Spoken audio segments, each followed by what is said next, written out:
तो साथियों हमारे साथ यमुनानगर से चल करके जज साहब भी आए हैं, उनसे भी पूछ रहे थे। जी सर नमस्कार, क्या कहना चाहेंगे? नमस्कार सर, मैं Ravindra Kumar, principal government senior secondary school Shantipur.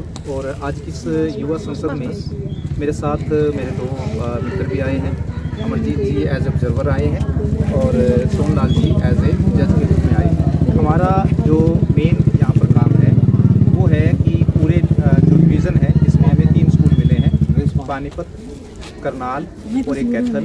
इन स्कूलों में जो मंडल स्तरीय युवा संसद प्रतियोगिता होनी है उसका निष्पक्ष रूप से निरीक्षण करना है। ये देखना है कि वास्तव में कौन सी टीम बेहतर प्रदर्शन करती है। और दूसरी बात ये है कि आज के जो बच्चे हैं वो कल के नेता हैं। तो और ये जो शुरुआत है वो स्कूल स्तर से ही होनी चाहिए कि स्कूलों में जो बच्चे पढ़ रहे हैं संसद में अगर वो युवा ग्राम पंचायत, इसके साथ साथ एक युवा ग्राम पंचायत के नाम से भी प्रोग्राम चल रहा है ताकि बच्चे जो कल अपनी भूमिका निभाएंगे, चाहे वो एमपी बनकर चाहे वो एमएलए बनकर, तो संसद की क्या परंपराएं हैं, वहाँ पर किन किन नियमों का पालन किया जाता है, कैसे बोला जाता है, कैसे शपथ ली जाती है, इन चीज़ों को बच्चे स्कूल से ही अगर सीख कर जाएंगे बेहतर ढंग से तो एक अलग प्रकार से वहाँ जो संसद में जो कार्रवाई है जिसमें बाधा बड़ी पहुँचती है और कई सारी प्रॉब्लम आती है, वो प्रॉब्लम नहीं ढंग से देश का विकास के बारे में सोच पाएंगे। बिल्कुल बिल्कुल, बेहतर ढंग से देश का विकास भी होगा और बेहतर ढंग से अपनी भूमिका का निर्वहन भी कर पाएंगे। Thank you sir. स्वागत जो है फूल गुलदस्ते दे करके स्टाफ के द्वारा अपने मेहमानों का स्वागत किया जा रहा है। तस्वीरें बेहद शानदार हैं। वो जमाना भी लेना और वीडियो बना लेना है अपने फोन में। सीकरी नीलखड़ी का स्कूल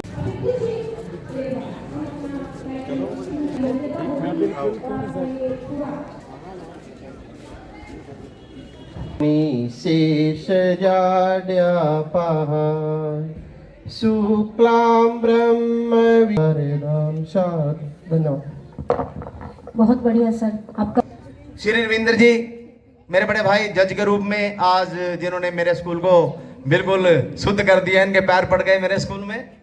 श्री सोनलाल जी जज के रूप में, श्री अमरजीत जी जो मेरे बहुत पुराने मित्र हैं यमुनानगर डाइट तेजली से, क्योंकि हम इकट्ठे एससीईआरटी गुरुग्राम में ट्रेनिंग करते रहे। क्योंकि पता है कि आज सदन में महंगाई एंट्रीज और मेरे मुंह बांट दे भाई। चलो चलो चलो चलो चलो चलो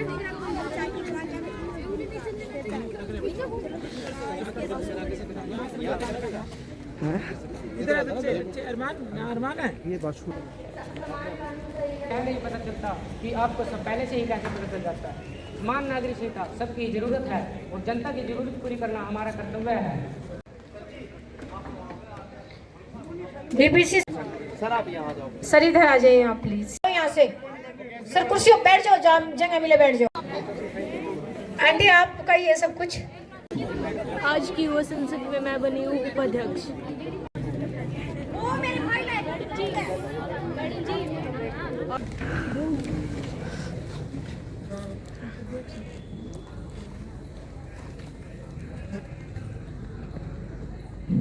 Please sit down. महाशिव जी नव निर्वाचित सांसदों को शपथ दिलाई जाए अथवा प्रतिज्ञान करवाया जाए। जी महोदय, कुमारी सानिया जो हरियाणा के करनाल लोकसभा क्षेत्र से निर्वाचित हुई हैं।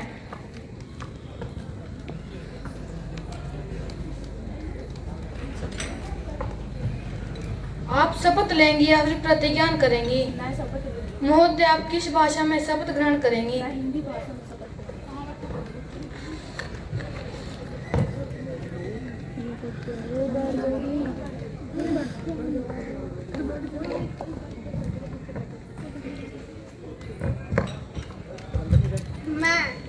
मैं कुमारी सान्या जो युवा सांसद की करनाल लोकसभा सीट से निर्वाचित हुई हूँ, ईश्वर की शपथ लेती हूँ मैं विधि द्वारा स्थापित भारत के संविधान के प्रति पूरी श्रद्धा एवं निष्ठा रखूंगी, देश की एकता, अखंडता और प्रभुता को बनाए रखूंगी तथा जिस पद को मैं ग्रहण करूंगी उसके कर्तव्यों का श्रद्धापूर्वक निर्वहन करूंगी।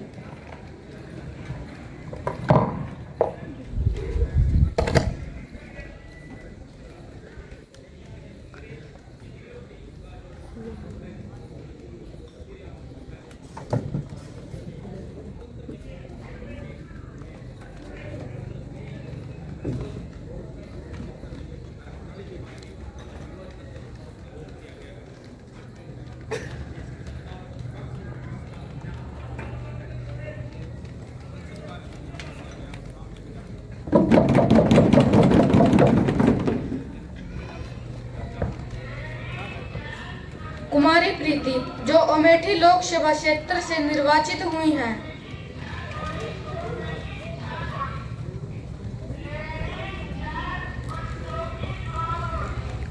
महोदय, आप शपथ लेंगे और प्रतिज्ञा लेंगी। मैं शपथ लूँ। आप कौन सी भाषा में शपथ ग्रहण करेंगी? मैं संस्कृत भाषा में।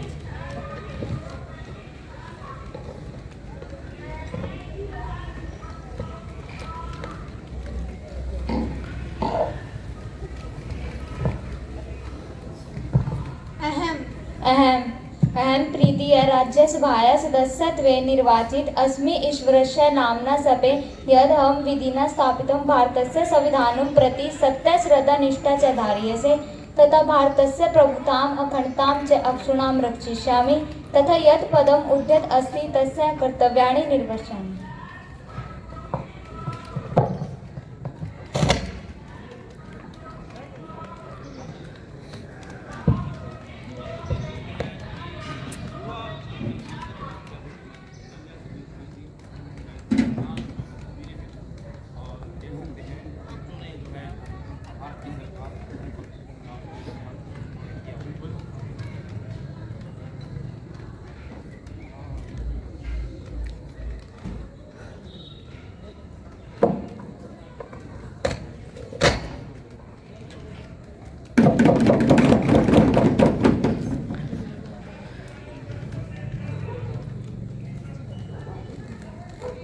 माननीय सदस्यगण, आज हम 4 माह के अंतराल के पश्चात मिले हैं। मेरा यह दुखद कर्तव्य है कि मैं प्रख्यात राजनीतिज्ञ, राजनीति की तेज तरार आवाज, सभ्यता और संस्कृति की सभ्य परिभाषा, 5 राज्यों के भूतपूर्व राज्यपाल श्रीमान सत्यपाल मलिक के आकस्मिक निधन की सूचना सदन को दूं, वे अपनी संवेदनाएं प्रकट करूं। उनकी आकस्मिक मृत्यु के कारण पूरा देश दुखी है। उन्होंने अपना पूरा जीवन देश और समाज सेवा को समर्पित कर दिया। मैं समूचे सदन की तरफ से शोक संतप्त परिवार को शोक संवेदना प्रेषित करती हूँ। अब प्रधानमंत्री जी शोक संदेश पढ़ें। 24 जुलाई 1946 को जन्मे और 5 अगस्त 2025 को हम सब को छोड़कर चले जाने वाले श्रीमान सत्यपाल मलिक जी एक महान व्यक्तित्व के धनी थे। बिहार, ओडिशा, जम्मू कश्मीर और गोवा के राज्यपाल के रूप में उनकी विस्मरणीय सेवाओं के लिए संपूर्ण देश उनका ऋणी रहेगा। भारतीय राजनीति के उस निर्भीक, निडर और आत्मसम्मान से परिपूर्ण व्यक्ति को मैं अपनी और सरकार की तरफ से श्रद्धांजलि अर्पित करती हूँ। अब विपक्ष के नेता शोक संदेश। जी महोदय, मैं भी आप और सदन के नेता द्वारा दी गई श्रद्धांजलि में स्वयं को सहयोजित करती हूँ। श्रीमान सत्यपाल जी के कार्यों से मैं भी परिचित हूँ। वे निडर, निर्भीक और बेबाक छवि के कारण सबके प्रिय रहे थे। उन्होंने कभी भी सत्ता सुख के लिए अपने सिद्धांतों से समझौता नहीं किया। उनके जैसे व्यक्तित्व का अवसान राजनीतिक जगत की बहुत बड़ी क्षति है। मैं व्यक्तिगत एवं पार्टीगत रूप से शोक संतप्त परिवार को शोक संवेदना प्रेषित करती हूँ। धन्यवाद। सभी सदस्यगण दिवंगत आत्मा की आत्मिक शांति हेतु 2 मिनट का मौन धारण करने के लिए खड़े हो जाएंगे।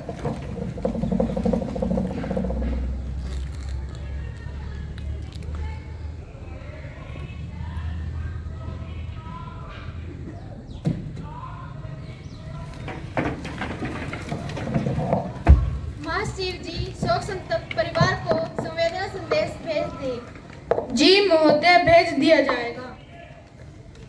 सम्मानित सभासदों, आपको यह जानकारी देते हुए मुझे अपार हर्ष हो रहा है कि हमारे सदन की शोभा बढ़ाने के लिए इंग्लैंड से विदेशी मेहमान के रूप में प्रसिद्ध श्रीमान M.K. डोरिन तथा नेपाल के राजा वीरेंद्र सिंह इस सदन में उपस्थित हैं। यहाँ पर पूरे सदन की तरफ से मैं आपका हार्दिक अभिनंदन करती हूँ तथा धन्यवाद भी करती हूँ। यहाँ पर पहुँचकर आपने इस सदन की शोभा बढ़ाई।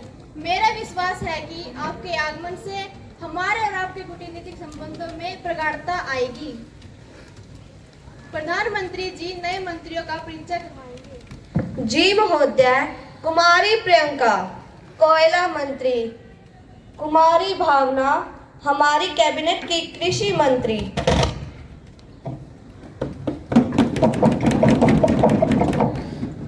अब प्रश्न काल प्रारंभ होता है। प्रश्न संख्या 101 कुमारी आरजू अपना प्रश्न पूछे। जी महोदय। अध्यक्ष महोदय जी, क्या वित्त मंत्री जी यह बताने की कृपया करेंगे कि देश में महंगाई दिन प्रतिदिन इतनी तेज गति से क्यों बढ़ रही है? न केवल ऐशोआराम की वस्तुएं अपितु रोजमर्रा की जरूरतमंद वस्तुओं के अतिरिक्त खाने पीने की वस्तुओं के दाम भी आसमान छू रहे हैं। साल 2014 में सिलेंडर के दाम 410 रुपए थे, लेकिन अब इनकी कीमत बढ़कर लगभग 870 रुपए हो गई है। गरीब आदमी के साथ साथ मध्य वर्ग के लिए गैस पर खाना बनाना एक गंभीर समस्या हो गई है। यदि मजबूरीवश लोग चूल्हा जलाते हैं तो पर्यावरण प्रदूषण की समस्या पैदा होगी।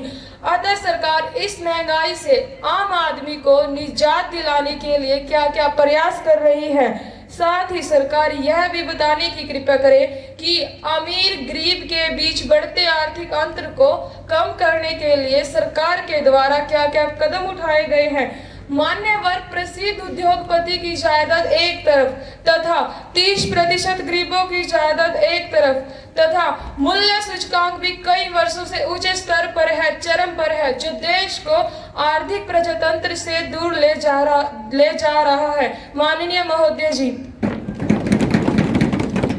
माननीय वित्त मंत्री जी कुमारी पलक उत्तर दें। जी महोदय। मान्यवर, महंगाई का बना रहना एक प्रगतिशील राष्ट्र की मांग है। विपक्ष की सरकार के दौरान भारत देश में महंगाई 9 बार डबल डिजिट में रही थी, जबकि वर्तमान विपक्षी सरकार के कार्यकाल से कम है। मान्यवर, मैं आपके माध्यम से अपने युवा सांसद साथी को बताना चाहती हूँ कि 410 और 870 का आंकड़ा बता देने से सच्चाई नहीं बदलती और न ही छिपी रह सकती है। जिस समय गैस सिलेंडर 410 का था, उस समय प्रति व्यक्ति आय 72.805 रुपए थी। मान्यवर, 72.805 रुपए थी। जब अब गैस सिलेंडर का रेट 870 हो गया है तो प्रति व्यक्ति आय को 35% बढ़ाकर 98.118 रुपए कर दिए। मान्यवर, 98.118 रुपए कर दिए हैं। दूसरी बात मान्यवर, भारत के प्रत्येक गरीब व्यक्ति को उज्ज्वला योजना के तहत हमारी सरकार गैस सिलेंडर पर 300 रुपए सब्सिडी दे रही है। मान्यवर, जो सीधी लाभार्थी के खाते में जाती है। कोरोना महामारी, दूसरी लहर, रूस यूक्रेन युद्ध और वर्ल्ड टैरिफ और ऑपरेशन सिंदूर के बावजूद हमने महंगाई को 15% से भी नीचे बनाए रखा है। मान्यवर, हमारी सरकार ने तिलहन और दलहन के इंपोर्ट और कस्टम ड्यूटी में भी भारी कटौती की गई है। स्टील उद्योग के कच्चे माल के लिए सरकार ने इंपोर्ट और कस्टम ड्यूटी में भी भारी कटौती की गई है। सरकार के इस फैसले से घरेलू बाजार में स्टील की कीमतों में भारी गिरावट आई है। माननीय महोदय जी। अध्यक्ष महोदय जी, क्या मुझे पूरक प्रश्न पूछने की अनुमति है? अनुमति है। अध्यक्ष महोदय जी, आटा, दही, पनीर, पेंसिल पर जीएसटी लगाकर सरकार कौन सी महंगाई नियंत्रण योजना बना रही है? मंत्री जी उत्तर दें। जी महोदय। मान्यवर, आटा, दही, पनीर, पेंसिल पर जीएसटी लगाने का फैसला सरकार ने विपक्ष शासित वित्त मंत्रियों की सहमति से लिया है। मान्यवर, मैं आपके माध्यम से अपने युवा सांसद साथी को बताना चाहती हूँ कि कर्नाटक, मध्य प्रदेश, आंध्र प्रदेश सहित तमिलनाडु सहित कई राज्यों में पहले ही आटा, दही, पनीर, पेंसिल पर 5% की दर से वैट लगता है। माननीय महोदय जी। प्रश्न नंबर 102 कुमारी वंदना अपना प्रश्न पूछें। जी महोदय। अध्यक्ष महोदय, मैं आपके माध्यम से शहरी विकास मंत्री जी से प्रश्न पूछना चाहती हूँ कि 2 अक्टूबर सन 2014 में शुरू किए गए स्वच्छ भारत मिशन अभियान का उद्देश्य क्या था? क्या 10 वर्ष की इतनी लंबी समय अवधि में सरकार ने वे उद्देश्य पूरे कर लिए? यदि सरकार इस अभियान के लक्ष्य को प्राप्त कर चुकी है तो इसका ब्यौरा सदन में अवश्य दे। धन्यवाद महोदय जी। शहरी विकास मंत्री जी उत्तर दें। जी महोदय। अध्यक्ष महोदय जी, मैं आपके माध्यम से अपने युवा साथी को बताना चाहूंगी कि भारत सरकार ने 2 अक्टूबर 2014 को स्वच्छ भारत मिशन शुरू किया था, जिसका लक्ष्य समूचे देश को स्वच्छ बनाना है। 2011 की जनगणना के अनुसार सभी 4000 सर्वाधिक कस्बों पर विचार किया गया है। इस मिशन का उद्देश्य इस प्रकार है: पहला, खुले में मल त्याग की प्रथा खत्म करना। दूसरा, हाथ से सफाई की प्रथा खत्म करना। तीसरा, स्वच्छता संबंधी आदतों के संबंध में लोगों के व्यवहार में परिवर्तन लाना। नेक्स्ट, नागरिक ठोस अपशिष्ट का आधुनिक व वैज्ञानिक प्रबंध करना। स्वच्छता और जन स्वास्थ्य के संबंध में जागरूकता लाना। स्वच्छ भारत एग्जीक्यूटिव मिशन की अनुमानित लागत 16,000 करोड़ रुपए है। भारत सरकार का अंश 11,000 करोड़ है। मिशन के घटकों का निष्पादन शहरी निकायों के माध्यम से किया जाएगा। अध्यक्ष महोदय जी, मैं अपने सांसद साथी को बताना चाहूंगी कि पिछले 10 वर्षों में इस अभियान ने सफलता का ऊंचा आंकड़ा छुआ है।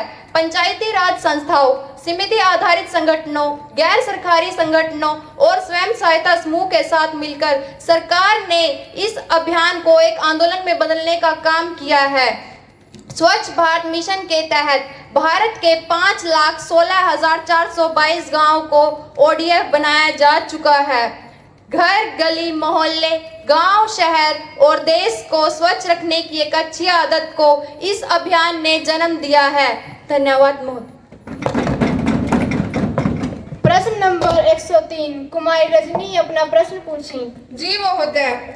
अध्यक्ष महोदय जी, मैं आपके माध्यम से सूचना एवं प्रसारण मंत्री जी से प्रश्न पूछना चाहती हूँ कि सोशल मीडिया के माध्यम से जो अश्लीलता, फुहड़ता फैल रही है, फेसबुक, इंस्टाग्राम, ट्विटर और दूसरे असंख्य ऐप्स है, जो नेगेटिव सामग्री, देश की एकता व अखंडता को तोड़ने वाली, धार्मिक उत्पाद पैदा करके सामाजिक भाईचारा खत्म करने वाली सामग्री खुलेआम परोसी जा रही है। सोशल मीडिया पर अपलोड होने वाली अश्लीलता, फुहड़ता, नग्नता भरी से न केवल बलात्कार, मॉब लिंचिंग, धार्मिक दंगे, अवसाद, हिंसा, आगजनी जैसी घटनाएं ही नहीं उत्पन्न हुई है, अपितु भारत की सनातन संस्कृति विकृत होती जा रही है।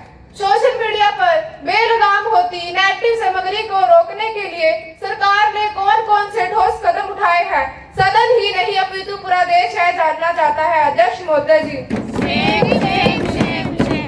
माननीय सूचना एवं प्रसारण मंत्री जी उत्तर दें।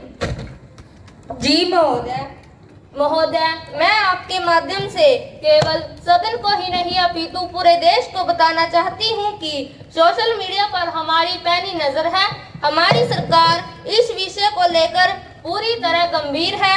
गत मास हमारी सरकार ने, माननीय प्रधानमंत्री जी ने सोशल मीडिया पर प्रसारित होने वाली संपूर्ण सामग्री की जांच करने के लिए सेंसर बोर्ड की तरह एक बोर्ड गठित करने का निर्णय लिया है, ताकि सांसद साथी द्वारा गिनवाई गई उपरोक्त समस्याओं का समाधान किया जा सके। हाल ही में हमारी सरकार ने डिजिटल स्ट्राइक करते हुए अश्लीलता परोसने वाली देश की संस्कृति, स्वच्छता और सहिष्णुता को तोड़ने वाली 25 OTT प्लेटफॉर्म ऐप, 19 वेबसाइट और 10 ऐप सहित 57 सोशल मीडिया हैंडल्स बैन कर दिए हैं। महोदय, मैं पूरे देश को बताना चाहती हूँ कि शिक्षा और संस्कारों से विमुख होती भारतीय युवा शक्ति को तनाव, अवसाद और अपराध से बचाने के लिए हमारी सरकार ने PUBG सहित Garena, free fire, rise of kingdoms, conquer online games और एक्स्ट्रा क्राफ्ट सहित 10 लोकप्रिय गेमिंग ऐप बैन कर दी है। मान्यवर साइबर क्राइम को पूरी तरह से रोकने के लिए भी प्रत्येक पुलिस विभाग में साइबर सेल बना दिए गए हैं। गृह मंत्रालय और सूचना एवं प्रशासन मंत्रालय इस दिशा में शीघ्र अतिशीघ्र और भी कठोर कदम उठाने वाले हैं। माननीय महोदय जी। प्रश्न नंबर 104, शिवम कुमार अपना प्रश्न पूछें। जी महोदय। अध्यक्ष महोदय जी, मैं आपके सामने किसानों की दुर्दशा एवं दयनीय स्थिति रख रहा हूं। अध्यक्ष महोदय जी, मैं माननीय कृषि मंत्री जी से पूछना चाहता हूं की सरकार अंबानी अडानी जैसे बड़े बड़े मित्रों को लाभ पहुंचाने के लिए और टैरिफ की गंदी राजनीति करने वाले अपने अंतर्राष्ट्रीय मित्र को लाभ पहुंचाने के लिए दिन रात मेहनत करने वाले किसानों के साथ इतना अन्याय क्यों कर रही है। एक तो इनकी जमीनें औने पौने दामों पर खरीद कर MNC को दे दी, दूसरा खाद और बीज पर कोई विशेष सब्सिडी नहीं दे रखी, तीसरा इनकी फसलों पर न्यूनतम मूल्य निर्धारण की मांग को ठुकरा रहे हैं। अध्यक्ष महोदय जी, देश का संविधान प्रत्येक नागरिक को अपनी बात रखने का अधिकार देता है, परंतु केंद्र की इस तानाशाही सरकार ने आंदोलनरत किसानों पर ड्रोन से हमले करवाकर और लोहे की नुकीली नाकेबंदियां करके संविधान की ही नहीं अपितु भारत के लोकतंत्र की हत्या कर दी है। अध्यक्ष महोदय जी, सबसे ज्यादा मेहनत किसान करता है और सारा मुनाफा सरकारी मित्रों की तिजोरियों में चला जाता है। किसान बेचारे के हिस्से में गालियां, लाठियां, झूठे मुकदमे और आत्महत्या की मजबूरी आती है। अध्यक्ष महोदय जी, हमें इसका जवाब चाहिए। माननीय कृषि मंत्री जी उत्तर दें। जी महोदय, माननीय अध्यक्ष महोदय जी, मैं यह बताना चाहूंगी कि हमारी सरकार ने समय समय पर किसानों की स्थिति सुधारने का पूरा प्रयास किया है। इसके लिए तरह तरह की स्कीमों को उतारा गया है, जैसे कि जन धन योजना। इस स्कीम में सरकार किसानों के खाते में एक मुश्त धनराशि डलवाती है। किसान को खाद, बीज, मशीनों की खरीद पर विपक्ष के शासनकाल की अपेक्षा 2 गुना सब्सिडी हमारी सरकार द्वारा दी जा रही है। इसके अतिरिक्त सोयल हेल्थ कार्ड स्कीम, जो कि हमने 2015 में लॉन्च की थी, किसानों की जमीन के न्यूट्रिएंट स्टेटस को जानने और उसे इम्प्रूव करने का जबरदस्त काम कर रही है। अध्यक्ष महोदय जी, तो यह कहना बिल्कुल निराधार है कि हम किसानों के लिए कुछ भी नहीं कर रहे। हमने अब तक 25 फसलों का न्यूनतम मूल्य MSP निर्धारित कर दिया है। भारत का प्रत्येक किसान जो वास्तव में किसान है वह खुश है। महोदय जी, 2 लोग किसानों की आड़ में दिल्ली कूच कर रहे थे, वह वास्तव में किसान ही नहीं थे। अध्यक्ष महोदय जी, मैं पूरे देश को बताना चाहूंगी कि किसान आंदोलन की आड़ में देश को बर्बाद करने की जबरदस्त साजिश रची गई थी। इसीलिए हमारी सरकार को कठोर कदम उठाने पड़े।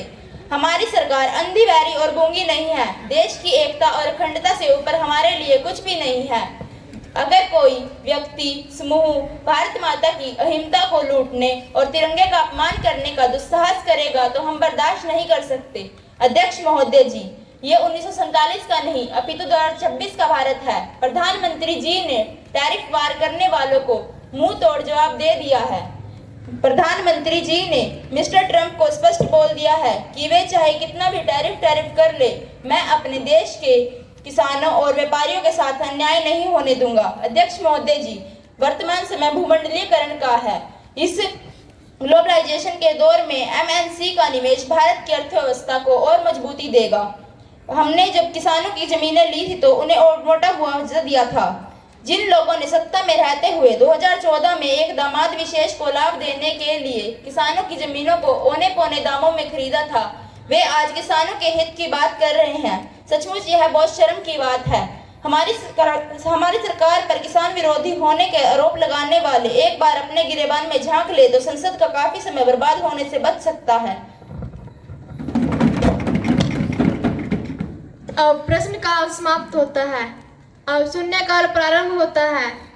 विपक्षी सदस्य शिवम कुमार अपना मुद्दा उठाएं। जी महोदय। अध्यक्ष महोदय जी, मैं समाज के एक बहुत ही ज्वलंत विषय पर पूरी सरकार से पूछना चाहता हूं कि महिलाओं द्वारा पुरुषों को बलात्कार के जुर्म में बुरी तरह से फंसाया जा रहा है। सहमति से सहवास के उपरांत भी लाखों महिलाएं अपने स्वार्थ के कारण पुरुषों पर, विशेषकर लड़कों पर बलात्कार के झूठे मुकदमे लगाकर उनकी जिंदगी बर्बाद कर रही हैं, उनका जीवन काल कोठरी में सड़ने के लिए मजबूर कर रही हैं। अध्यक्ष महोदय जी, देश के प्रसिद्ध पत्रिका के ताजा अंक में इस संदर्भ में छपे लेख में स्पष्ट लिखा है कि आज भारत देश की जेलों में लगभग 5 लाख पुरुष बंद हैं। यदि वास्तविकता की बात की जाए तो 5 लाख में से 4,80,000 मामले ऐसे हैं जिनमें संबंध दोनों की सहमति से बने थे।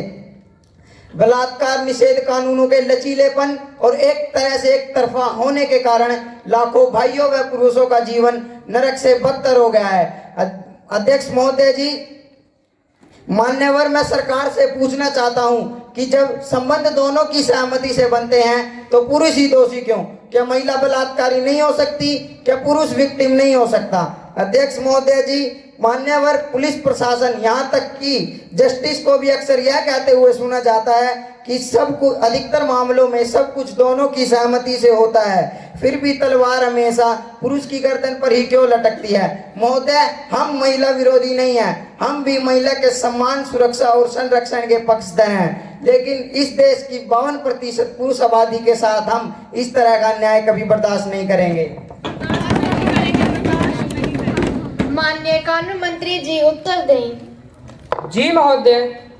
अध्यक्ष महोदय जी, मैं अपने युवा साथी को बताना चाहूंगा कि महिलाओं पर होने वाले बलात्कार, यौन उत्पीड़न और छेड़खानी जैसे अत्याचारों को रोकने व खत्म करने के लिए इंडियन पैनल कोड और अब भारतीय न्याय संहिता में अनेक धाराएं शामिल की गई हैं। समय समय पर संसद द्वारा बलात्कार जैसी घटनाएं, निर्दयतापूर्ण घटनाओं के दमन के लिए विशेष कानून भी बनाए गए हैं और इन कानूनों का परिणाम यह रहा है कि पिछले 15 सालों में बलात्कार जैसी घटनाओं के ग्राफ में 45% तक कमी आई है। मान्यवर, उपयुक्त धाराओं के दुरुपयोग को रोकने व निर्दोष भाइयों को सजा न मिले, इसके लिए हमारी सरकार ने इलाहाबाद हाई कोर्ट के भूतपूर्व न्यायाधीश के आर मंगलम की अध्यक्षता में विधि विशेषज्ञों की एक कमेटी गठित की है। मान्यवर, जो आंकड़े मेरे युवा साथी ने प्रस्तुत किए हैं वे बिल्कुल निराधार हैं। अखबार और मैगजीन की चटपटी खबरों को विश्वास का आधार नहीं माना जा सकता। मान्यवर, हम पुरुष के अधिकारों की रक्षा और सुरक्षा के लिए अगले स्तर में पुरुष सुरक्षा लाने पर विचार कर रहे हैं। मान्यवर, हम सभी जानते हैं कि आग से खेलने का परिणाम बड़ा भयानक होता है, फिर भी आ बैग मुझे मार करना बंद नहीं करते। कानून के साथ साथ संस्कारों की भी आवश्यकता होती है। मान्यवर, कानून से संस्कार परिवार से ही आते हैं। महोदय जी, मैं अपने युवा साथी सहित समुच्चय विपक्ष को बताना चाहूंगा कि झूठी पत्रिकाएं लेकर सदन का समय बर्बाद न करें। सरकार अपना कार्य सही ढंग से कर रही है। जी महोदय। अध्यक्ष महोदय जी, मैं आपके सामने काम रोको प्रस्ताव पेश करने की अनुमति चाहती हूँ। क्या मुझे अनुमति है? अनुमति है। अध्यक्ष महोदय जी, 12 जून को अहमदाबाद से लंदन जा रही एयर इंडिया की फ्लाइट AI 171 के उड़ान भरते ही क्रैश हो जाना बहुत दुखद है। पायलट सहित 241 यात्रियों की इस हादसे में जान चली गई। इस हादसे ने पूरे विश्व के सामने भारत को शर्मसार कर दिया है। महोदय जी, हादसे कितने दिन बीत जाने के पश्चात भी हमारी सरकार ने न तो एयर इंडिया के खिलाफ जांच हेतु कोई कमेटी बिठाई और न ही मृतकों के परिजनों हेतु कोई संतोषजनक कदम बढ़ाया। महोदय जी, हमें ऐसा लगता है कि यह हादसा सरकार की सोची समझी साजिश है। महोदय जी, इस विमान में कुछ ऐसे लोग भी सवार थे जिनके पास वर्तमान केंद्र सरकार के कुछ काले कारनामों की सूची थी। महोदय जी, क्या उन काले कारनामों सहित सरकार ने सैकड़ों निर्दोष लोगों की भी हत्या कर दी? महोदय जी, मैं ही नहीं अपितु पूरा विपक्ष चाहता है कि सदन की समस्त कार्यवाही रोक दी जाए। सरकार इस पर जवाब दे, चर्चा करे। जो काम रोको प्रस्ताव के पक्ष में है वे हाँ कहें। हाँ। जो इसके विपक्ष में है कृपया ना कहें। मुझे लगता है न कहने वालों का बहुमत है, न कहने वालों का बहुमत है। अध्यक्ष महोदय जी, हमें डिवीजन चाहिए, डिवीजन। महाशिव जी, प्लीज वोटिंग कराई जाए।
आपको काम रोको प्रस्ताव की अनुमति नहीं दी जाती।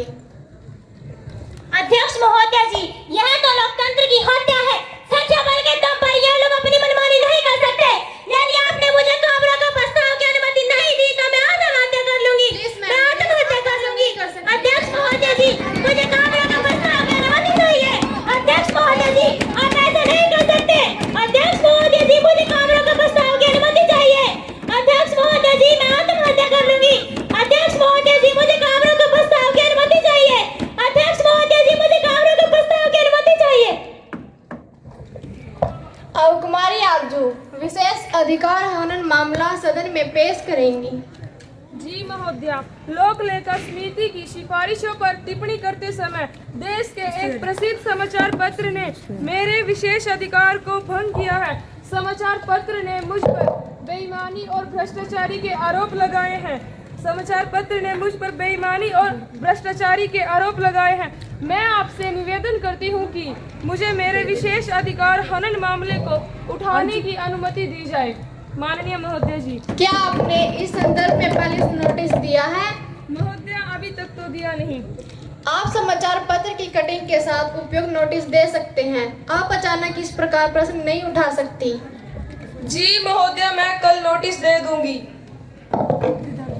माननीय रेल मंत्री जी, मेट्रो प्रोजेक्ट मुंबई से दिल्ली 2023-24 की प्रोग्रेस रिपोर्ट सदन के सम्मुख प्रस्तुत करें।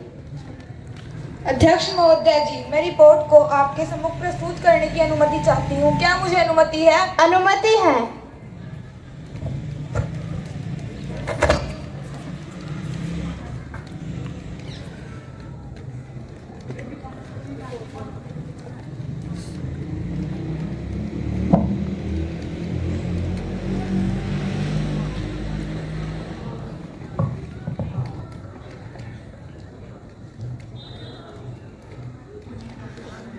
अब हम ध्यान आकर्षण प्रस्ताव पर चर्चा करेंगे। सांसद कुमारी तमन्ना एनपीएस और यूपीएस पर वित्त मंत्री जी का ध्यान आकर्षित करेंगी। जी महोदय, माननीय अध्यक्ष महोदय जी, मैं सरकार द्वारा लागू की गई एनपीएस और यूपीएस योजना पर सदन का ध्यान आकर्षित करना चाहूंगी।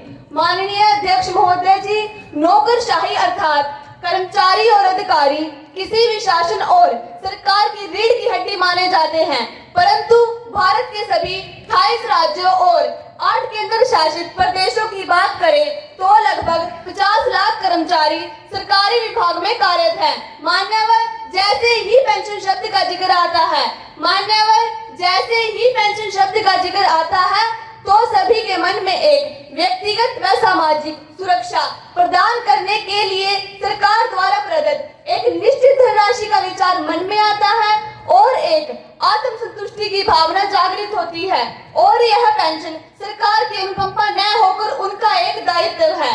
मान्यवर, सरकारी नौकरी में आने का सबसे बड़ा लाभ यही होता है कि सेवानिवृत्ति के बाद उन्हें पेंशन के रूप में व्यक्तिगत सामाजिक व आर्थिक सुरक्षा की गारंटी दी जाती थी, परंतु 2004 के पश्चात लगे सभी कर्मचारियों को एनपीएस और यूपीएस के माध्यम से वर्तमान सरकार ने उस निश्चित पेंशन योजना से महरूम कर दिया और कर्मचारी के बुढ़ापे को उनके हाल पर छोड़ दिया गया है।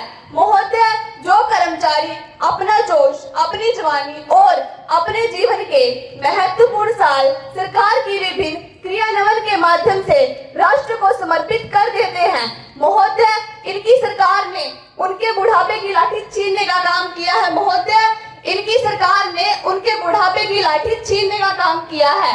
एनपीएस और यूपीएस के कारण कर्मचारी दुखी परेशान हैं। वे पूरे मनयोग से काम नहीं कर पाते। पहले एनपीएस और अब यूपीएस, एक तरफ कुआं और दूसरी तरफ खाई है। मान्यवर, यदि शीघ्र इन दोनों स्कीमों को खत्म करके पुरानी पेंशन योजना को बहाल नहीं किया गया तो योग्य व्यक्ति सरकारी सेवाओं में आने से कतराने लगेंगे और सरकारी कार्यक्रम अपेक्षित सफलता प्राप्त नहीं कर पाएंगे। मान्यवर, नौकरशाही एनपीएस और यूपीएस के विरुद्ध उबल रही है। मान्यवर, कितने कमाल की बात है, पैसा कर्मचारी और सरकार का, लेकिन मौजूदा सरकार ने वेलफेयर स्टेट और समाजवाद का गला घोटते हुए यह सारा पैसा प्राइवेट हाथों में सौंप दिया है।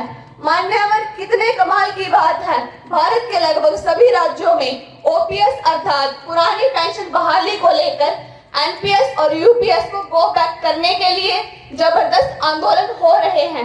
मान्यवर, मैं एक सांसद होने के बावजूद यह निसंकोच भाव से स्वीकारती हूँ, यदि हम लोग यानी हम सांसद और विधायक एक दिन भी अपने पद पर रह ले तो हमारी मोटी पेंशन जीवन भर अर्थात आजीवन फिक्स हो जाती है। महोदय, कमाल की बात तो यह है, हम जितनी बार चुने जाते हैं उतनी ही पेंशन हमें मिलती है, सरकार की सेवाएं भी हमें मिलती है, हम अपने कार्यकाल के दौरान दूसरे व्यवसाय भी कर सकते हैं, हम सर्व संपत्ति में मेजे थपथपाकर अपनी पेंशनों में बढ़ोतरी भी कर लेते हैं, मगर स्वयं को राष्ट्र पर समर्पित करने वाले कर्मचारी को एक पेंशन भी नहीं। हमें सरकार से इसका जवाब चाहिए। माननीय वित्त मंत्री जी अपने विचार रखें। जी महोदय, मान्यवर, मैं आपके माध्यम से समूचे विपक्ष और पूरे सदन को बताना चाहती हूँ कि 1 जनवरी 2004 को भारत सरकार द्वारा यानी राष्ट्रीय पेंशन यानी एनपीएस को शुरू किया गया था। मान्यवर, यह एक रिटायरमेंट स्कीम है, लेकिन इसे सरकार में भर्ती होने वाले नए कर्मचारियों के लिए शुरू किया गया था, लेकिन बाद में इसके अच्छे परिणामों को देखते हुए 1 मई 2009 से यह स्वैच्छिक अधिकारों पर संगठित देश के कामगारों सहित देश के सभी नागरिकों को लाभ दे रही है। मान्यवर, 1 अप्रैल 2025 को शुरू की गई नई रिटायरमेंट स्कीम यूपीएस एक दूसरे और बेहतर विकल्प के रूप में सरकार में कर्मचारी के बुढ़ापे को सुरक्षित करने हेतु ही हमने ये स्कीमें लॉन्च की थी। मान्यवर, हमारी सरकार भली भांति यह जानती और यह बात भी मानती है कि सरकार कर्मचारी की रीढ़ की हड्डी होते हैं और ये दोनों ही योजनाएं हमने कर्मचारी के बुढ़ापे को सुरक्षित करने हेतु ही शुरू की थी। मान्यवर, ये दोनों ही योजना सेवानिवृत्ति के बाद वित्तीय सुरक्षा का लक्ष्य प्रदान करती है और दोनों ही योजनाओं में सरकार का योगदान होता है। मान्यवर, दोनों ही योजनाओं में निवेश के अच्छे विकल्प उपलब्ध होते हैं और दोनों ही योजनाएं कर लाभ देती हैं और इन दोनों ही योजनाओं में कर्मचारी को 10 से 12% ब्याज मिलता है। मान्यवर, 10 से 12% ब्याज मिलता है और ये दोनों ही योजनाएं हमने कर्मचारी के बुढ़ापे को सुरक्षित करने हेतु ही शुरू की है। मान्यवर, कर्मचारी को इसमें 10 से 12% ब्याज मिलता है। जहां कर्मचारी अपने सैलरी का 10% जमा करता है, वहां सरकार की भागीदारी 14%। मान्यवर, वहां सरकार की भागीदारी 14%। जो कर्मचारी इन योजनाओं का विरोध कर रहे हैं, या तो वे किसी राजनीति से प्रेरित हैं या फिर उन्हें इन योजनाओं से प्राप्त होने वाले लाभों का पूरी तरह से ज्ञान नहीं है। माननीय महोदय जी, अब विधायी कार्य प्रारंभ होता है।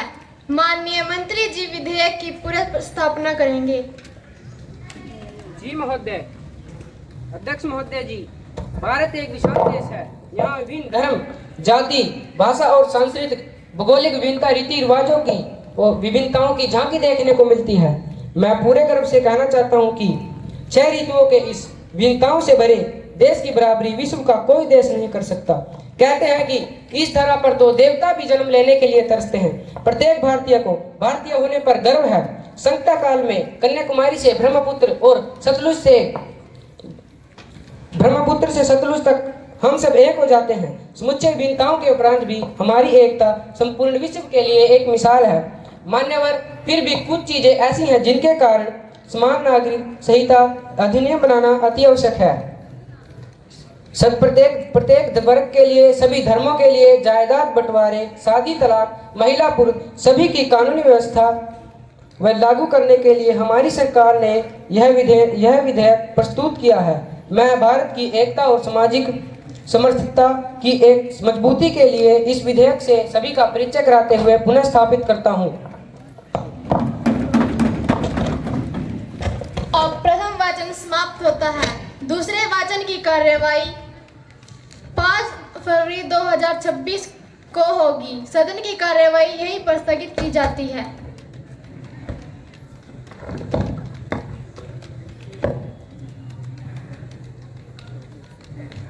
दूसरे वाचन के लिए कानून मंत्री जी विधेयक का प्रस्ताव रखें। जी महोदय, मैं प्रस्ताव रखता हूं कि संपूर्ण समाज की समरसता, हिंदुस्तान की एकता एवं अखंडता के लिए समान नागरिक संहिता विधेयक पर विचार किए जाएं। अध्यक्ष महोदय जी, इस विधेयक के प्रमुख बिंदु इस प्रकार हैं। सभी नागरिकों के लिए विवाह, धर्म, तलाक, बच्चा गोद लेना और संपत्ति के बंटवारे को लेकर एक समान कानून लागू करना। अनुच्छेद 44 के अनुसार उद्देश्यानुसार कमजोर वर्गों से भेदभाव की समस्या खत्म करके उनके बीच सांस्कृतिक तालमेल स्थापित किए जाएं। लैंगिक पक्षपात को समाप्त कर व्यक्तिगत कानूनों की समाप्ति से कानून का सरलीकरण कराना। संवेदनशील वर्गों को सामाजिक सुरक्षा प्रदान करना। अध्यक्ष महोदय, उपयुक्त लक्ष्यों को प्राप्त करने के लिए भारत की एकता और सामाजिक उन्नति और शांति के लिए समाज की समान नागरिक संहिता अधिनियम बनाना अति आवश्यक है। महोदय, अति आवश्यक है। विपक्षी दल की नेता कुमारी तमन्ना अपने विचार रखें। जी महोदय, गठबंधन की सरकार, सत्ता से प्यार, विचारधारा में तकरार, कैसे होगी देश की नैया पार। अध्यक्ष महोदय जी, गठबंधन सरकार ने विभिन्न राज्यों के चुनाव के समय एक ऐसा विधेयक पेश किया है जिस विषय पर ये लोग स्वयं ही संशय की स्थिति बनाए हुए हैं। मान्यवर सत्तारूढ़ दल के सहयोगी दलों के कुछ नेता इस विधेयक के पक्ष में नहीं है। मैं और समूचा विपक्ष इस बात से चिंतित है कि इसमें वर्णित धारणाएं न केवल अस्पष्ट अपितु बेबुनियाद भी हैं। समाज के सभी वर्गों, धर्मों, जायदाद बंटवारे के लिए एक जैसा कानून लागू करना व्यवहारिक नहीं है। मैं पूरे समाज के लिए एक जैसा कानून लागू करने वाली इस सरकार से यह पूछना चाहती हूँ कि अनुच्छेद 14 से 18 में दी गई मौलिक समानता का क्या हाल है। मान्यवर, इस कानून के माध्यम से स्त्री पुरुष की समानता की बात करने वाली इस सरकार से मैं यह भी पूछना चाहती हूँ कि यदि आप महिलाओं, बेटियों को समान दर्जा देना चाहते हैं तो फिर हाथरस और मणिपुर की घटना पर चुप्पी क्यों साध ली थी। ओलंपिक में हमारे होनहार खिलाड़ी विनेश फोगाट के साथ हुए न्याय पर आपकी समानता कहां चली गई थी। मैं और मेरी पार्टी समाज के विभिन्न वर्गों, धार्मिक मान्यताओं पर प्रहार करने वाले इस विधेयक का विरोध करते हैं। महिला एवं बाल विकास मंत्री जी अपने विचार रखें। जी महोदय, अध्यक्ष महोदय, संविधान के अनुच्छेद 44 में स्पष्ट लिखा है कि समान नागरिक संहिता लागू करवाना सरकार का दायित्व है, परंतु दुर्भाग्यवश पूर्व की सरकार ने वोट बैंक को ध्यान में रखते हुए इस विषय को कभी नहीं उठाया। हमारी सरकार ने सुप्रीम कोर्ट में इस विषय पर गहन विचार विमर्श करने के उपरांत ही इस विधेयक को प्रस्तुत किया है। मान्यवर, यह विधेयक महिलाओं के लिए एक सुरक्षा कवच साबित होंगी। आज भी बेटियों को जायदाद में भागीदारी से वंचित रखा जाता है। धर्म की आड़ में उनका शोषण हो रहा है। इस कानून के बन जाने से बेटियों को वास्तव में समानता मिलेगी। ये कानून महिलाओं के मौलिक अधिकारों को मजबूती प्रदान करेगा। मैं विपक्ष से निवेदन करती हूँ कि समाज और देश के हित में प्रस्तुत इस विधेयक का खुले दिल से समर्थन करें। युवा सांसद कुमारी वंदना अपने विचार रखें। जी महोदय, अध्यक्ष महोदय, मैं मंत्री जी के विचार से पूरी तरह सहमत हूँ, लेकिन मैं यूनिफॉर्म सिविल कोड को असंवैधानिक मानती हूँ। मेरी दृष्टि में यह विधेयक अल्पसंख्यकों का विरोधी है और all India personal law board ने भी इसका विरोध किया है। मान्यवर, बाबा साहब डॉक्टर अंबेडकर ने भी कहा था कि समान नागरिक संहिता अनिवार्य नहीं, स्वैच्छिक होनी चाहिए। धन्यवाद महोदय। युवा सांसद कुमारी तान्या अपने विचार रखें। जी महोदय, अध्यक्ष महोदय जी, मैं इस विधेयक का खुलकर विरोध करती हूँ। यह तो सभी धर्मों पर हिंदू धर्म को लागू करने जैसा प्रावधान है। भारत के संविधान में अनुच्छेद 25 किसी भी धर्म को मानने और प्रचार प्रसार की स्वतंत्रता को सुरक्षित करता है।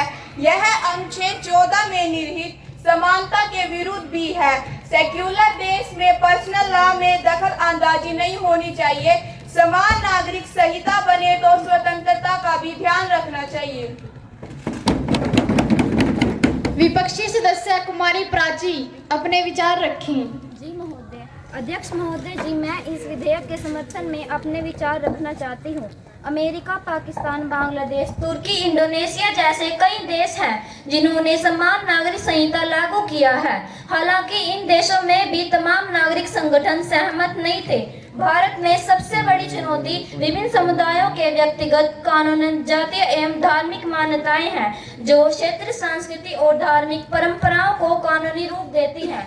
जैसे मुसलमानों के कई पर्सनल लॉ पूरी तरह पुरुषों के पक्ष में हैं। इसी कारण पारिवारिक विवाद के मामले में अदालतों को पक्षकारों का मजहब देखना पड़ता है और फिर धार्मिक कानूनों के आधार पर विवादों का निराकरण करना मजबूरी हो जाती है। धन्यवाद। विपक्षी सदस्य कुमारी स्वीटी अपने विचार रखें। जी महोदय, अध्यक्ष महोदय, मैं इस विधेयक को समाज को बांटने और अल्पसंख्यकों को कमजोर करने, सामाजिक एवं धार्मिक बुनियाद को नष्ट करने की एक साजिश के रूप में देखती हूँ। मान्यवर, जब प्रकृति ने सभी को एक जैसा नहीं बनाया, जैसे स्त्री पुरुष, गोरे काले, मूर्ख बुद्धिमान, दिन रात, कमजोर शक्तिशाली, संपूर्ण ब्रह्मांड विभिन्नताओं से भरा है, तभी सुंदर है। इसलिए इस विधेयक को पास करके सामाजिक समरसता में निरसकता नहीं घोलने दी जाए, इसे डस्टबिन में डाल दिया जाए। यह विधेयक यदि कानून बना तो भारत की सामाजिक एवं सांस्कृतिक सुंदरता को नष्ट कर देगा। माननीय प्रधानमंत्री जी अपने विचार रखें। जी महोदय, अध्यक्ष महोदय जी, मैं पार्टी और सदन की नेता होने के नाते उन सभी का आभार प्रकट करती हूं जिन्होंने इस विधेयक का समर्थन किया। मैं उनका भी आभार प्रकट करती हूं जिन्होंने इसकी रचनात्मक आलोचना की। स्पीकर मैम, हमारी सरकार देश के 140 करोड़ नागरिकों को सुरक्षा, सेवा और सौहार्द से भरा वातावरण देना चाहती है ताकि वे अपने अधिकारों का आनंद ले सके। हम नारी शक्ति को केवल कागजों में ही नहीं अपितु यथार्थ के धरातल पर भी मजबूत करना चाहते हैं। समान नागरिकता अधिनियम के लागू होने से समाज की समरसत्ता अधिक प्रबल होगी। हमारा मानना है कि जब पूरे देश में एक जैसा सिविल कोड लागू होगा तो प्रत्येक वर्ग की उन्नति और प्रगति का रास्ता खुलेगा। जैसा कि खुलेगा क्योंकि थोपी गई मान्यताओं और परंपराओं से उत्पन्न झगड़ों का मुद्दा ही खत्म हो जाएगा। हिंदुस्तान की समृद्धि, शांति से उत्पन्न झगड़ों का मुद्दा ही खत्म हो जाएगा। हमारी सरकार राष्ट्र की एकता, अखंडता और के लिए प्रतिबद्ध है। राष्ट्र की एकता और शांति के मार्ग में बाधक प्रत्येक मान्यता और रीति रिवाज, चाहे किसी को कितने भी प्रिय क्यों न हो, हम तो तोड़ने से परहेज नहीं करेंगे। मान्यवर, सौगंध है मुझे इस देश की, मान्यवर सौगंध है मुझे इस मिट्टी की, मैं देश नहीं मिटने दूंगी, मैं ध्वज नहीं झुकने दूंगी। धन्यवाद। अब दूसरा वाचन समाप्त होता है। तृतीय वाचन 12 फरवरी 2026 को होगा।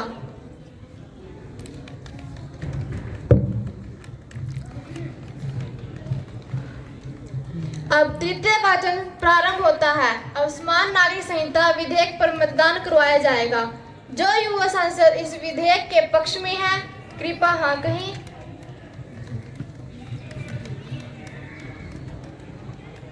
जो युवा सांसद इस विधेयक के पक्ष में नहीं है, वे कृपया ना कहें।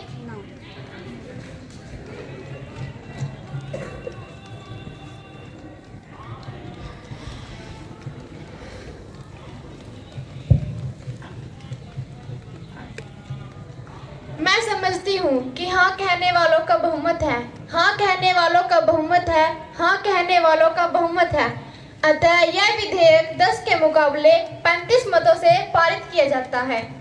महासचिव जी, इस विधेयक को ऊपरी सदन में आवश्यक कार्रवाई हेतु भेज दिया जाए। जी महोदय, भेज दिया जाएगा। अब सदन की कार्यवाही अनिश्चित काल के लिए स्थगित की जाती है।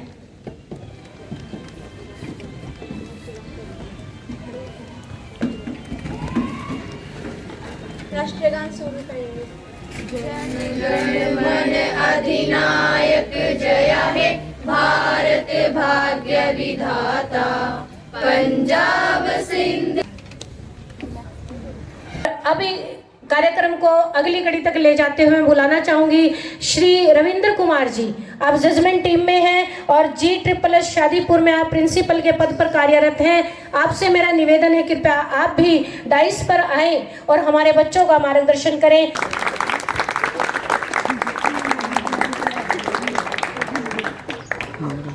सभी को नमस्कार।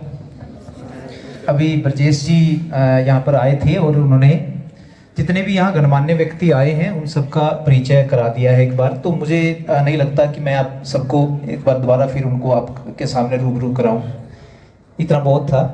फिर भी माननीय उप जिला शिक्षा अधिकारी करनाल और इस स्कूल के प्रिंसिपल राजेंद्र जी और जितने भी गणमान्य व्यक्ति आए हैं जिनके नाम ब्रजेश जी ने लिए हैं, उन सबका मैं अपने यमुनानगर की तरफ से, डाइट की तरफ से अमरजीत जी आए हैं और मैं बतौर निर्णायक जज के रूप में आया हूँ और मेरे साथ मेरे साथी सोनलाल जी भी आए हैं और मेरे साथी प्रिंसिपल मोहम्मद सलीम जी भी आए हैं। तो मैं आप सबको नमस्कार कहूँगा। सर नमस्कार, बहुत बहुत धन्यवाद आपका, आप इस प्रोग्राम को देखने के लिए आए।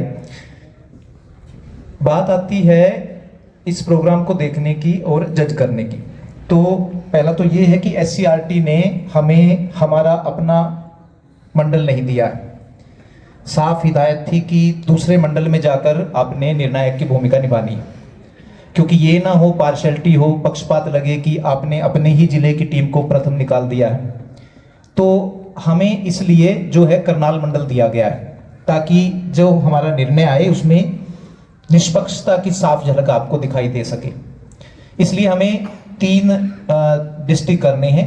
पानीपत हम कराए हैं, अधियाना वहाँ पर गए थे, और आज ये दूसरा है करनाल नीलोखेड़ी में, और एक हमने कल करना है जो हमने कैथल में जाना है। तीनों को देखने के बाद और तीनों को अच्छी प्रकार से जज करने के बाद ही पता लगेगा कि स्टेट लेवल पर कौन सी टीम फाइट करेगी। लेकिन ये भी एक बधाई के पात्र हैं आप सभी लोग कि आप ब्लॉक स्तर पर भी प्रथम आए हैं और उसके बाद फिर आप जिला स्तर पर भी प्रथम आए। तो सबसे बड़ी बात तो ये है कि सबसे पहले अपने लिए तालियां बजाइए। यहाँ तक पहुँचना भी सबसे बड़ी उपलब्धि होती है। अगर यहाँ तक भी पहुँच गए तो आपने ये सोच लेना है कि आपने बहुत कुछ प्राप्त कर लिया है और थोड़ा सा प्राप्त करना बाकी अब रह गया है, वो भी हो जाएगा। वो हमें तीनों टीमें देखने के बाद पता चलेगा। छोटी मोटी चाहे कितना ही बढ़िया कर लो, कमियां लोग निकाल ही जाते हैं, भी कुछ ना कुछ रह ही गया है। ये भी तो मैं ज़्यादा कमियां नहीं निकालूंगा कि मैं आपको बताऊं कि ये रह गया था, ये रह गया था। कभी भी चाहे कितना भी बढ़िया प्रोग्राम हो, कुछ ना कुछ रह जाता है। तो इसलिए उसका बुरा भी नहीं मानना चाहिए कि हमारे पास ये कमी रह गई है जी, हमारा पता नहीं अब कौन से नंबर पर आएगा। ऐसा कुछ नहीं है। यहाँ तक आए आप, बहुत बढ़िया किया। और सबसे बढ़िया बात तो ये रही कि जितनी देर प्रोग्राम चला बिल्कुल सन्नाटा रहा और सबने इतना ध्यान से सुना, ऐसा लगा कि सचमुच संसद ऐसी ही होनी चाहिए। अगर आपने एक्चुअल में संसद देखी है तो वहां शोर शराबा बहुत ज्यादा होता है, पता नहीं दिन में कितने बार स्थगन करना पड़ता है, सुनने नहीं, चलने नहीं देते। अगर आपने देखा होगा संसद कहते हैं कि बहुत सारा पैसा खर्च हो गया है। इसलिए ये स्कूलों में शुरू की गई है ताकि यहाँ से बच्चे एक आपने आदर्श युवा संसद करके दिखाई कि ऐसी होनी चाहिए, शोर शराबा नहीं होना चाहिए, पार्टी से ऊपर उठकर काम करना चाहिए। अगर ऐसा हो जाए और वो जो चलती है वैसा ना हो तो कितना बढ़िया देश हो जाएगा, कितने सारे मुद्दों पर विचार विमर्श हो जाएगा। कई कई दिन नहीं चलती है संसद, ऐसे ही सस्पेंड उसको कर दिया जाता है, चलने नहीं देते। तो इसलिए ये प्रोग्राम आपके यहाँ पर रखा गया है ताकि जो नए बच्चे जो चाहते हैं नेता बने, बहुत कम बच्चे ऐसे हैं, ज़्यादातर बच्चे जो हैं डॉक्टर, इंजीनियर, फलाना ढिमके अलग अलग उसमें जाना चाहते हैं। कोई भी बच्चा ऐसा नहीं है जो नेता बनना चाहता है। बहुत सारे बच्चे अब ऐसे भी देखे हैं मैंने, जब मैं पूछता हूँ कि टीचर कितने जने बनेंगे तो पूरी क्लास में से कभी कभी तो एक भी हाथ नहीं खड़ा होता है। तो टीचर भी नहीं बनना चाहते और नेता भी नहीं बनना चाहते। अगर आप ही लोग नेता नहीं बनेंगे तो और कौन नेता बनेंगे? इसलिए आपको ये ट्रेनिंग दी जा रही है ताकि आप एक बढ़िया नेता बन सके। बात करें कि अगर प्रोग्राम कैसा रहा तो प्रोग्राम लाजवाब था, बहुत बढ़िया था, मुझे बहुत बढ़िया लगा, मेरे साथियों को बहुत बढ़िया लगा। तो कोई कमी नहीं थी। छोटी छोटी सी बातें हैं, इनको आप नेक्स्ट टाइम जरूर ध्यान रखें। थैंक यू इतनी देर सुनने के लिए। थैंक यू सर, बहुत बहुत धन्यवाद आपका। आभार व्यक्त करते हैं कि आपने हमारा मार्गदर्शन किया। यदि आप अवसर देंगे तो हम नेक्स्ट टाइम जो कमी आपने बताई हैं उन्हें दूर करके कार्यक्रम को दुरुस्त करने का काम करेंगे, ऐसा मैं आपको आश्वासन देती हूँ। बहुत बहुत धन्यवाद डॉक्टर कांता बहन जी। बहुत ही सम्मानित आदरणीय deputy DO DPC sir Dharampal ji, इस विद्यालय के प्राचार्य डॉक्टर राजेंद्र जी, जजमेंट के रूप में डॉक्टर रविंदर जी, मैम ग्रुप में जो बहुत सारी वीडियो देखते हैं वो डॉक्टर साहब की है, डॉक्टर रविंदर जी की, शायद आपने नोट नहीं किया। और बहुत ही सम्मानित जो आज के इस कार्यक्रम के जज के रूप में आए हैं, जैसा कि पूर्व वक्ताओं ने बताया, बहुत अच्छा प्रोग्राम था आपका, बहुत अच्छे से आपने तैयारी की थी। अधिकतर बच्चों ने बिना देखे अपना वक्तव्य रखा, अपनी बात रखी, तो एक बार तालियां हो जाए अपने लिए। स्पीकर की भूमिका भी काफी अच्छी थी, प्रधानमंत्री का वक्तव्य थोड़ा कम था लेकिन अच्छा था। पूरे कार्यक्रम के अंदर मैं कोई कमियां नहीं निकालूंगा, लेकिन बहन जी अगर इस कार्यक्रम का जो मुख्य उद्देश्य है वो है जागरूकता फैलाना, ज्यादा से ज्यादा बच्चों तक, ज्यादा से ज्यादा ग्रामीणों तक, ज्यादा से ज्यादा लोग संसदीय प्रक्रिया को समझ सकें। उस कड़ी में अगर सारे स्कूल के बच्चे बैठे होते तो और ज्यादा अच्छा होता, उनको भी एक एक्टिविटी देखने को मिलती और बहुत कुछ नई जानकारी उनको मिलती। इस कार्यक्रम के उद्देश्य के अनुसार सभी बच्चे और अभिभावक भी यहाँ पर आ सकते थे, एसएमसी सदस्य आ सकते थे, जो विद्यालय के अन्य सहयोगी हैं, बहुत सारे लोगों को आपने बुलाया हुआ है, बहुत अच्छा कदम है। लेकिन बच्चे कहीं ना कहीं वंचित रहे। इस इतना बढ़िया प्रोग्राम, मंडल स्तरीय प्रोग्राम आपके विद्यालय में हो रहा है, कहीं और नहीं जाना है, तो इतना अच्छा शैक्षणिक प्रोग्राम न्यू एजुकेशन पॉलिसी के अंदर तो इस तरह की एक्टिविटी के माध्यम से सभी कुछ सिखाए जाने का प्रावधान है, और उसी कड़ी में और बच्चे भी इसमें शामिल हो सकते थे। एक सुझाव बहन जी मैं इसमें दूंगा कि स्क्रिप्ट को जहां तक मुझे लगता है आपने भी और डॉक्टर राजेंद्र जी ने भी इतना टाइम नहीं दिया है, स्क्रिप्ट पर थोड़ा सा काम करने की जरूरत है। बच्चों के लेवल पर कोई इसमें ऐसी कमी नजर नहीं आती, लेकिन स्क्रिप्ट में जो बच्चों को दिया गया है, जो मटेरियल आपने इनको दिया है, उसमें जरूर थोड़ी सी सुधार की गुंजाइश है। सम्मानित मंच पर बैठे मेरे साथी अमरजीत जी जो ऑब्जर्वर के रूप में आए हैं डाइट तेजली से, रविंदर जी जो जज के रूप में देख रहे हैं, मोहम्मद सलीम जी जो प्रिंसिपल हैं Tejli government senior secondary school Yamunanagar में, मेरे पुराने साथी हैं, डिस्ट्रिक्ट यमुनानगर के प्रिंसिपल एसोसिएशन के प्रधान रहे हैं और हमारे काफ़ी कर्मठ साथी हैं, Sohan Lal ji PGT political science, ये साथी भी जज के रूप में काम कर रहे हैं। डाइट शाहपुर से मैडम सुनीता राणा जी आई हैं। जो तो प्यारे बच्चों, आपने जो ये प्रोग्राम दिखाया मुझे बहुत अच्छा लगा। वास्तव में हमारा समाज किस तरफ जा रहा है उसका एक ये मंचन था, जो आज युवा, जो हमारी संसद में जो कार्यवाही चल रही है, आज ये युवा संसद के रूप में हमारे इस विद्यालय में हुई। बच्चों ने काफी अच्छे से तैयारी की हुई थी और उस लड़के के लिए तो मैं एक बार फिर तारीफ करवाना चाहूंगा, खड़े होते हुए। ये वास्तव में है ना, एक इस तरह की संसद में एक बेस्ट एक्टर होता है, वो ये लड़का है। मतलब कंटेंट तो इनका अच्छा था ही था, पर जो बोलने का, और वो भी एक निर्भीक, बिल्कुल निर्भीक होकर, कोई डर भय, कोई आशंका इसके आसपास भी नहीं थी। जो इसने बोलना था बड़े तय दिल से इसने बोला है, तो काफी अच्छा बोला है। 2-3 एक्टर और ऐसे, तो ये एक्टर होना चाहिए।